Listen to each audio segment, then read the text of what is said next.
ലോക ഫുട്ബോൾ കണ്ട അതിശയ പ്രകടനത്തിനായിരുന്നു കഴിഞ്ഞ ദിവസം ഫുട്ബോൾ ലോകം സാക്ഷിയായത്. വമ്പന്മാരായ ഈജിപ്ത് അർജന്റീനയെ വിറപ്പിക്കുന്നു. അർജന്റീന തോറ്റു പുറത്തായെന്ന് ഭൂരിഭാഗം പേരും വിശ്വസിച്ച സമയത്ത് 3 ഗോളുകൾ തിരിച്ചടിച്ചുകൊണ്ട് ലോകരാജാക്കന്മാർ തിരിച്ചു വരുന്നു. 4 മിനിറ്റിനിടെ ഗോളും അസിസ്റ്റുമായി മെസ്സി കളം നിറയുന്നു.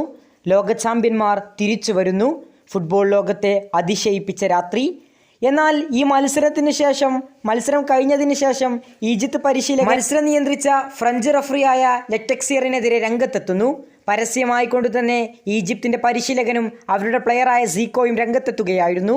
മത്സരം അർജന്റീനക്കായി മുൻകൂട്ടി നിശ്ചയിച്ചതാണെന്നും റഫറി ഒരുപാട് നിമിഷങ്ങൾ അർജന്റീനക്കൊപ്പം നിന്നെന്നും ഞങ്ങൾക്ക് അനുകൂലമായി ഒന്നും തന്നില്ലെന്നുമായിരുന്നു ഈജിപ്ത് പരിശീലകന്റെ വാക്കുകൾ.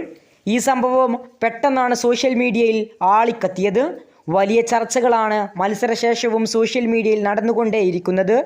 ഇപ്പോൾ ഇതിനെതിരെ പല ഇതിഹാസങ്ങളും പല റഫറിമാരും എല്ലാം രംഗത്തെത്തിയിട്ടുണ്ട്. അർജന്റീനയും ഈജിപ്തും തമ്മിൽ നടന്ന കടുത്ത പോരാട്ടത്തിലെ വിവാദ റഫറിംഗ് തീരുമാനങ്ങളിൽ ഒടുവിൽ പരസ്യ പ്രതികരണവുമായി ഈജിപ്ഷ്യൻ റഫറി മുഹമ്മദ് ആദിൽ തന്നെ രംഗത്തെത്തിയിരിക്കുകയാണ്. മത്സരത്തെ ഫലത്തെ സ്വാധീനിക്കുന്ന രീതിയിലുള്ള യാതൊരു തെറ്റായ തീരുമാനങ്ങളും തന്റെ ഭാഗത്തു നിന്നുണ്ടായിട്ടില്ലെന്ന് റഫറി വ്യക്തമാക്കുന്നു. ഈജിപ്തും അർജന്റീനയും തമ്മിലുള്ള മത്സരത്തിൽ റഫറി എടുത്ത എല്ലാ തീരുമാനങ്ങളും 100% ശരിയായിരുന്നു. ഞാനും ആ മത്സരം കണ്ട വ്യക്തിയാണ്. അവയൊന്നും തന്നെ മത്സരഫലത്തെ ഒട്ടും ബാധിച്ചിട്ടില്ല. മുസ്തഫ സീക്കോയുടെ നേടിയ ആദ്യ ഗോൾ അനുവദിക്കാതിരുന്നത് പൂർണ്ണമായും ശരിയായ തീരുമാനമാണ്. കാരണം ആ അറ്റാക്കിങ്ങിൻ്റെ ബിൽഡപ്പിൻ്റെ തുടക്കത്തിൽ തന്നെ ഒരു ഫൗൾ സംഭവിച്ചിട്ടുണ്ടായിരുന്നു. അത് മത്സരം കണ്ട എല്ലാവർക്കും അറിയാം, അത് ഫൗൾ തന്നെയാണ്. അതുപോലെ തന്നെ മത്സരത്തിൽ ഏറെ വിവാദമുണ്ടാക്കിയ സംഭവത്തിൽ ഈജിപ്തിന് പെനാൽറ്റി ലഭിക്കാനുള്ള യാതൊരു അർഹതയും ഉണ്ടായിരുന്നില്ല. അത് ഏത് വ്യക്തിക്കും അറിയാം. റഫറി എന്ന നിലയിൽ ഞാൻ ഇതിനെക്കുറിച്ച് തുറന്നു പറയുകയാണ്. ഇങ്ങനെയായിരുന്നു ഈജിപ്ഷ്യൻ റഫറിയുടെ വാക്കുകൾ.